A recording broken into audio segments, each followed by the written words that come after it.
오늘 로마서 시작하게 되는데요. 잘 아는 말씀일 텐데 14절부터 17절 말씀 같이 보겠습니다.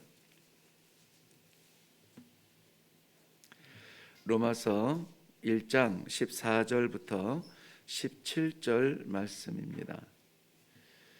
우리 같이 읽겠습니다. 시작. 헬라인이나 야만인이나 지혜 있는 자나 어리석은 자에게 다 내가 빚진 자라. 그러므로 나는 할 수 있는 대로 로마에 있는 너희에게도 복음 전하기를 원하노라. 내가 복음을 부끄러워하지 아니하노니 이 복음은 모든 믿는 자에게 구원을 주시는 하나님의 능력이 됨이라. 먼저는 유대인에게요 그리고 헬라인에게로다. 복음에는 하나님의 의가 나타나서 믿음으로 믿음에 이르게 하나니 기록된 바 오직 의인은 믿음으로 말미암아 살리라 함과 같으니라. 아멘. 우리 먼저 기도하겠습니다. 헬라인이나 야만인이나 유대인이나 이 땅에 존재하는 모든 이들에게 복음 되시는 예수 그리스도, 우리에게도 복음 되어서 오늘도 그 예수님 따라 살기를 원합니다. 이 아침에 기도하는 마음으로 주님 전에 올라오게 하신 하나님 감사합니다. 오늘 우리가 살 길을 보여 주옵소서, 갈 길을 보여 주옵소서. 우리가 누구인지 알고 우리가 어떻게 살아야 될지를 알고 그대로 살아드림으로 말미암아 오늘도 우리에게 생명 허락하신 아버지의 기쁨이 되는 주의 백성들 되게 하여 주시옵소서. 감사드리며 예수님 이름으로 기도하옵나이다. 아멘.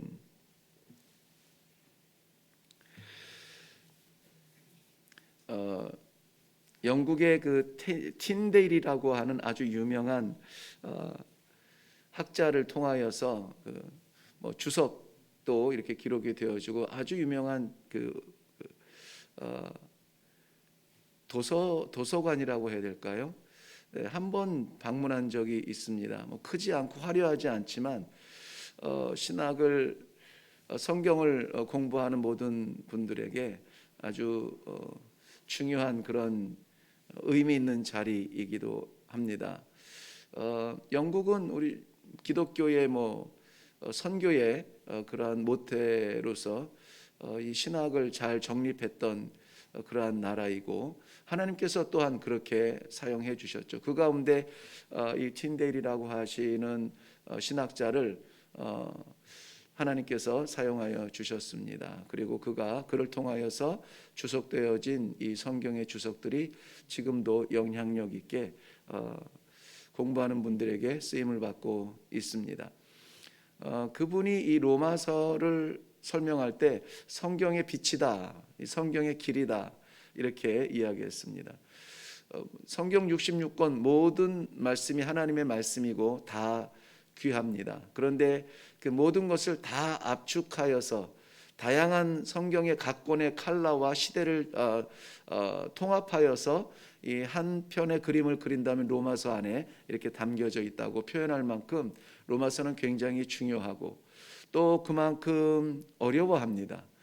그리고 그만큼 말씀을 묵상할 때에 감격스러운 부분들이 많이 있습니다. 오늘 아침에 이렇게 말씀을 묵상할 때 성경을 펼쳐보니까 작년 21년 10월 31일 종교개혁주일의 본문을 가지고 설교를 했는데 어떤 방향으로 했는지 그 설교를 제가 원고를 들여다보지는 않았습니다만은 알아도 아마 동일한 본문을 택했을 것입니다. 로마서, 오늘 우리들에게 시작하게 하시는 하나님의 큰 은혜가 로마서를 마무리하고 또 그렇게 살아가는 신앙생활 내내 우리들에게 귀한 안내가 되기를 바랍니다. 로마서는 주 57년에 사도 바울이 3차 선교를 마칠 즈음에 고린도에서 기록한 것으로 되어 있습니다. 마지막 3차 선교를 마치는 고린도 다음 여정이 어디냐면 예루살렘으로 돌아가는 것이었습니다. 예루살렘으로 돌아가는 그 긴 여정 동안에 세 번이나 이 사도 바울의 예루살렘 여정, 즉 도착하면은 죄수가 될 것이고 묶임 바 될 것이라는 그러한 예언을 듣고도 기어이 예루살렘을 향하여서 죽음을 두려워하지 아니하고 달려갈 길을 마치는 심정으로 예루살렘으로 나아가는 사도 바울을 볼 수가 있습니다.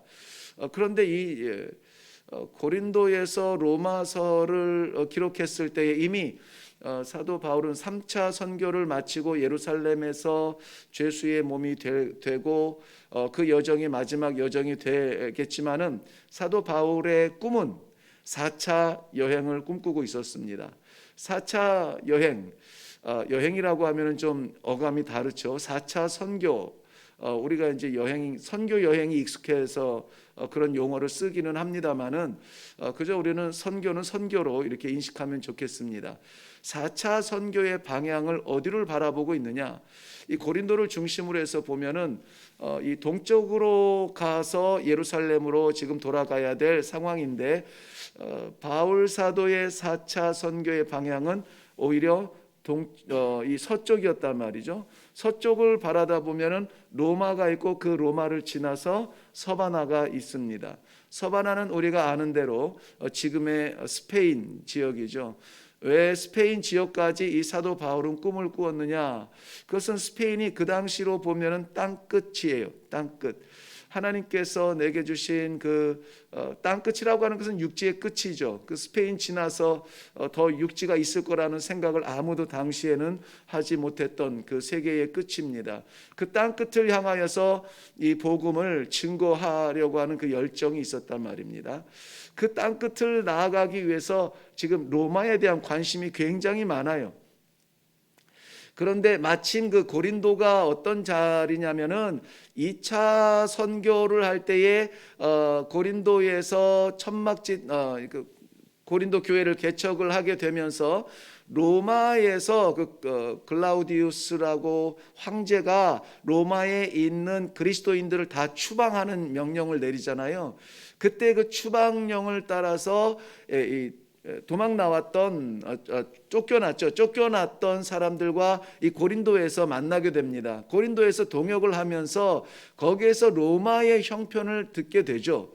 로마의 형편을 듣게 되는데 로마 교회는 바울이 개척한 곳은 아니지만 스데반의 핍박으로 인하여서 흩어진 그러한 성도들로 인하여서 자연 발생적으로 생겨난 그러한 교회임에도 불구하고 아무래도 유대인 그리스도인들이 중심이 되어서 세워졌던 것이 이 로마의 교회입니다.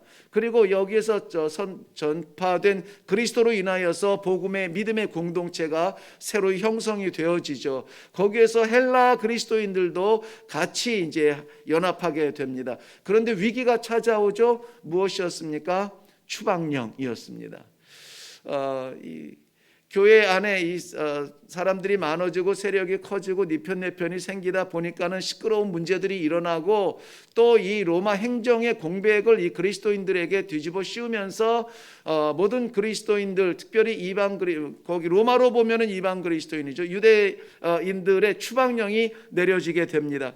그때에 이 고린도까지 몰려왔던 이 브리스길라는 로마 여인이고 아굴라는 유대인이었다고 말씀드렸죠. 그래서 이 두 부부를 만나면서 거기에서 로마에 대한 형편을 듣게 돼요. 근데 나중에 이들이 다시 돌아갔을 때에는 유대인들은 쫓겨났다가 다시 돌아갔기 때문에 남겨져 있던 헬라인, 헬라파 그리스도인들이 이제는 주축이 되었겠죠. 그러니 이제 그 안에 주객이 전도되는 듯 좀 알력이 생기는 겁니다. 그러니 2차 선교 때 만났던 브리스길라와 아굴라를 통하여서 안타깝게 들었던 이 로마 교회 형편이 3차 선교 때 듣게 된 내용으로는 더욱 이제 혼란스러운 거죠. 그럼에도 불구하고 서바나까지 가기 원하는 이 사도 바울에게 로마는 굉장히 중요한 지역이었습니다. 왜냐하면 지금 이제까지 1차, 2차, 3차 바울 사도의 선교의 어떤 그 베이스, 그 선교 베이스죠. 본부가 어디냐면은 예루살렘일 수 있고 실제적으로는 안디옥이죠. 전부 다 우리로 지금으로 보면은 이스라엘 지방이란 말이죠. 안디옥과 예루살렘으로 이 터키의 아시아 지방과 빌립보를 중심으로 해서 데살로니가 유럽의 첫 성들 그쪽으로 이제 교회들이 형성이 되어지게 되어 있어. 근데 예루살렘에서 서바나는 너무 먼 거죠. 너무 멀어요. 그러다 보니까는 이 서바나를 직접적으로 사역에 헌신하면서 그들을 품을 수 있는 제2의 선교 베이스가 필요한데 적당한 곳이 어디냐? 세계의 심장인 로마인 거예요. 로마는 예루살렘에서 이 서바나로 치면은 한 3분의 2 정도 거리, 그러니까 한 3분의 1 정도 남아있는, 지금으로 보면은 이탈리아에서 스페인이니까는 뭐 그리 멀지 아니하는 곳이에요. 그러니까 개척되어질 서바나를 향하여서 나아갈 때에 선교 본부로 로마에 있는 교회들이 주축이 되어지고 안디옥 교회에서 자신들을 파송한 것처럼 믿음의 어떤 뿌리가 박혀 있어야 되는데 지금 이 로마 안에는 문제가 일어나고 있는 겁니다. 어떤 문제냐면은 유대 그리스도인과 헬라 그리스도인들의 문제죠. 그 갈등, 문제라고 하기보다는 갈등이에요. 어떤 갈등이냐? 동일한 그리스도인들인데 어떤 갈등이냐면은 유대 그리스도인들은 아무래도 포기할 수 없는 전통적 율법의 의의를 강조하게 되어 있어요. 예수 그리스도를 믿는다 할지라도 이러한 형식적이고 지켜야 될 것들에 대한 이 율법적 전통, 이런 것에 대하여서 포기할 수 없는 전통적 믿음이 있습니다. 그런데 헬라 그리스도인들은 그러지 않잖아요. 전통이 뭔지 몰라요. 그런데 예수 그리스도를 믿음으로 말미암아 구원을 얻는다라고 하는 이 전적인 하나님의 은혜에 의존할 수밖에 없는 것입니다. 왜냐하면 혈통적으로 이방인이라고 하는 외형적인 약점을 가지고 있어요. 물론 형통적인 이방인이 지금 아무런 의미가 없음을 우리는 잘 압니다만은 당시에 개척되어지는 그러한 교회들마다 이러한 갈등들이 있을 수가 있단 말이죠. 그러니 어떤 교회 믿음 공동체가 생겼을 때에는 그 교회의 주축 중심이 누구이냐? 그 교회의 뿌리인 유대인이요, 유대인의 전통을 유대인이 포기하지 못하는 그러한 전통에 대하여서 압박을 받을 수가 있다는 것입니다. 그래서 이 헬라 그리스도인들과 유대 그리스도인들, 게다가 한번 쫓겨났다가 돌아온 사람들, 이런 것들이 로마 교회 안에 갈등이 되어 있는 거예요. 아니, 교회 안에서 갈등이 나오고 있는데 어떻게 저 서바나 땅끝에 있는 선교의 본부가 되겠습니까? 그리하여서 교회란, 성도란 이렇게 해야 됩니다라고 지금 이 복음의 정석을 기록하고 있는 것이 로마서인 것입니다. 로마서를 기록한 사람은, 실제적인 필자는 로마서 16장 보면, 16장 제일 끝에 한번 보면은요,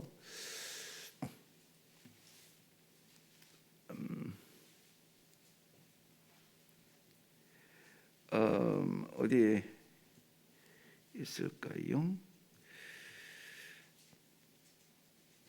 22절에 이 편지를 기록하는 나 더디오도. 그렇죠. 네, 22절 보면 이 편지를 기록하는 나 더디오도 그랬어요. 기록하는 이 필자는 누구냐면은 더디오라고 하는 사람인데, 이 무슨 의미냐면은 로마서는 사도 바울의 편지라고 하는 것을 의심하는 사람은 아무도 없습니다. 그런데 이 글을 쓰고 있는 사람이 누구냐? 더디오라고 하는 사람이 쓰고 있어요. 무슨 말이냐면 사도 바울은 이미 이때에 마음껏 쓰고 싶은 편지를 자필로 쓸 수 없을 만큼의 육체적 연약함을 가지고 있습니다. 뭐 안질이 됐든 뭐가 됐든. 그래서 사도 바울이 옆에서 이렇게 낭송을 하면은 옆에서 이제 대피라는 사람이 있는데 그 사람이 이 기록을 했다는 것이죠. 그런데 보세요. 육체적인 이러한 제약과 연약함을 끌어안고도 사도 바울은 지금 무엇을 말하고 있어요? 4차 선교 서바나로 나아갈 것을 꿈꾸고 있다라고 하는 것입니다. 이 복음은 안주하는 것이 아니라 복음은 내가 다 했습니다라고 거기까지 이렇게 울타리를 치는 것이 아니라 나의 연약함과 부족함과 마지막일 것 같은 그 여정을 앞두고도 또 다른 복음의 확장, 땅끝까지 이르러 복음을 증거하겠다고 하는 이 사도 바울의 그 심령으로 우리가 이 복음을 받아야 될 줄로 믿습니다. 이 사도 바울에게 주신 이 복음의 열정, 그것은 사도 바울이기 때문에 준 것은 아니에요. 사도 바울도 자기도 받은 거예요.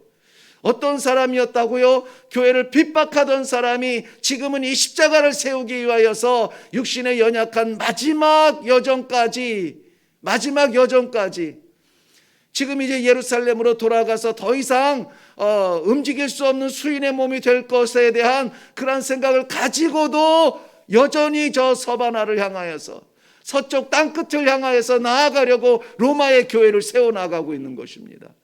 로마의 교회에 지금 이 갈등이 일어나고 있는 것이 무엇이라고 했죠? 네, 유대 그리스도인들과 헬라 그리스도인들이 전통과 은혜의 갈등을 가지고 있습니다. 은혜. 그러니까는 포기하지 못하는 이 전통과 이거 아니면 살 수 없다라고 하는 은혜, 모든 것을 포기할 수가 없어요. 그런데 엄밀히 말하면은 사도 바울이 로마서를 통해서 말하는 게 뭐냐면 이겁니다. 그 유대인들이 전통적으로 지켜왔던 모든 율법이 바라보면서 기대하라고 했던 그 메시아, 모든 율법이 조명하고 있는, 빛을 비추고 있는 오실 메시아, 그리고 이 헬라 그리스도인들이 믿고 있는 은혜, 하나님의 전적인 은혜의 최고봉 예수 그리스도, 다르지 않아요. 전통과 이들의 은혜가 다르지 않습니다. 기다렸고 없으면 안 될 그 유일한 이름이고 마지막 생명의 기름이여 비친 예수 그리스도, 그를 믿음으로 말미암아 유대인도 믿음으로 말미암아 헬라인도 믿음으로 말미암아 잘난 사람도 못난 사람도 강한 사람도 약한 사람도 다 의인이 될 수 있다라고 하는 것입니다. 그런데 중요한 것은 이런 배경, 그런 기록된 배경을 보는 것도 중요한데, 오늘 이 로마서 서론과 더불어서 1장을 봐야 되기 때문에 조금 시간이 길어졌습니다. 시계는 안 봐도 돼요. 그렇게 늦진 않았습니다.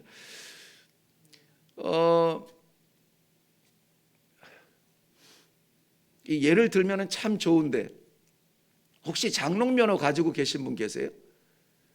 장롱면허. 예. 얼마나 안타까우세요. 네. 거기 나라에서 허락을 한 거거든요. 인정을 한, 도장 찍어줬습니다. 운전 능력이 있고 운전해도 돼. 그런데 정작 이 키를 주면은 운전석을 잡지 못하죠. 그걸 이제 장롱 면허라고 하잖아요. 자격증은 있어요. 근데 운전은 못해요. 안타깝죠. 급할 때 안타깝죠. 무슨 말씀이냐면, 의인이 되는 것과 의인으로 사는 것에 대한 것은 우리가 이 로마서 안에서 그것을 구별하고 있어요. 1장부터 11장까지는 의인이 되는 걸 얘기해요. being이에요. 의인이 되는 것이 어떻게 되느냐 하는 것에 대해서 말씀해 주고 있어요. 그리고 12장부터 마지막 16장까지는 그 의인이 어떻게 살아야 되느냐, 사는 법에 대해서 말해 주고 있습니다. 그러니까 되는 것이 굉장히 중요하죠. 자유롭게 되는 것이 중요합니다. 그리스도인이 되는 것이 중요합니다. 직분자가 되는 것이 중요합니다. 그러나 되는 것으로 중요한 게 아니에요. 그렇게 살아야죠. 그렇게 살으라고 이 로마서는 기록하고 있습니다. 유대인들이 전통적으로 율법을 붙들고 있는 그러한 택함받은 백성이라고 해서 그것이 중요한 것이 아니라 그렇게 사느냐를 물어보고 있는 것입니다. 우리가 성도가 되는 것이 중요하지만은 성도로 사느냐, 이것을 로마서를 통하여서 우리는 끊임없이 질문을 받게 됩니다. 그래서 로마서가 어려워요. 그저 마음에 맞는 부분들이 별로 없어요. 특별히 1장부터 11장까지는 그 의롭게 됨에 대한 교리를 계속 얘기해 주고 있습니다. 교육하고 있습니다. 이 프랙티컬한 것을 다루고 있는 거예요. 근본적, 너의 근본이 누구냐, 의롭게 되었다고 의롭게 된 사람의 근본이 어떠한 줄 아느냐에 대해서 계속 교리적으로 설명하고 있어요. 거기서 끝나면 좋겠는데, 그러면 우리가 로마서 박사가 되겠는데, 그러나 로마서는 거기서 끝나지 않습니다. 그렇게 사느냐라고 물어보고 있어요. 사느냐. 믿음은 믿음은 모든 사람들이 구원을 줄 만한 하나님의 능력이 됨이라고 했습니다. 우리가 믿습니다라고 말합니다. 유대 그리스도인들도 믿습니다. 헬라 그리스도인들도 그리스도를 믿습니다. 다 믿는다고 말해요. 근데 정말 그 믿음이 나를 믿는 사람으로 살게 하느냐라는 질문이죠. 그것이 하나님의 능력이에요. 우리는 믿음으로 사는 것이 아니라 복음으로 사는 겁니다. 이 복음은 하나님의 능력이라고 그랬습니다. 능력은 두나미스라고, 우리 영어에서는 다이너마이트라고 그렇게 번역을 하기도 합니다만은, 이 하나님의 능력이에요. 나를 깨트리고 나의 고집과 전통과 내 사상과 내 것을 깨트리고 하나님 것으로 살게 하는 거예요. 옛 것은 지나갔으니 보라 새 것이 되었다라고 말하는 것입니다. 나의 삶이 아니라 하나님의 사람으로서의 의로운 삶을 오늘도 살아갈 수 있도록 도전을 주시는 말씀이 로마서예요. 그래서 기도 많이 하시면서 로마서를 묵상하시면서 날마다의 인도하심으로 정말 하나님께서 나를 의롭게 하셨고 나도 의롭게 살아가고 있습니다라고 하는 이 매칭이 잘 되는, 하나님의 기대와 우리들의 삶이 매칭이 잘 되는 그러한 살아있는 믿음의 삶으로 하루하루를 살아드릴 수 있기를 주님의 이름으로 축원합니다. 기도하겠습니다. 기력이 다했음에도 편지 한 장 마음껏 쓸 수 없는 연약함에도 암담한 내일이 기다리는 것을 보면서도 여전히 4차 선교를 꿈꾸며 기도하였던 사도 바울처럼 모든 형편이 우리를 붙들고 짓누르고 어렵다고 말하지만 그럼에도 불구하고 오늘도 주를 위하여, 오늘도 주님의 사람으로 성도로 살아가기를 원합니다. 동일한 꿈을 꾸게 하시니 감사합니다. 오늘 허락하여 주신 이 로마서의 시작처럼 우리의 새로운 삶이 열리게 하여 주옵소서. 의롭게 하신 하나님의 그 은혜에 보답하여 의롭게 살아가는 주의 성도들 되게 하여 주시옵소서. 감사드리며 예수님 이름으로 기도하옵나이다. 아멘. 네, 오늘 저는 말씀 본문을 구체적으로 다루지는 못하였지만은 너무 잘 아는 본문이기에 저보다 많이 아는 부분도 있을 것입니다. 저는 오늘 본문의 제목을 의인이 사는 법이라고 정했습니다. 의인이 사는 법. 우리는 어떤 법에 의해서 사나요? 우리의 경제관은 어떤 법을 따르고 있습니까? 우리의 시간관은 어디 법을 따르고 있나요? 여기서 오직 의인은 믿음으로 말미암아 살리라. 여기 산다는 말은 제한적 삶이 아닙니다. 몇 년 살다가 말 숫자에 갇힌 삶이 아니라 영원한 삶입니다. 그 삶은 하나님 나라에 가서 사는 삶이 아니라 지금도 그 삶을 살아야 거기서도 그 삶을 살게 되는 것이죠. 오늘 우리가 살아가는 법은 어떤 법에 의해서 살아갈 건지, 오늘 이 아침에 우리 기도할 때에 나의 시간과 나의 꿈과 나의 생각과 나의 판단과 나의 오늘 하루의 모든 시간들을 하나님 앞에 내려놓고 하나님의 법대로 부르신 성도의 삶으로 의인처럼 부끄럽지 않게 살아가게 하여 주옵소서. 우리 다 같이 성령님 의존하면서 내가 사는 삶이 아니라 하나님 붙들어 주시는 삶으로 바울 사도의 순종의 삶을 나도 살아갈 수 있도록 우리 다 같이 기도하고 그리고 내려가도록 하겠습니다. 다 같이 기도합니다.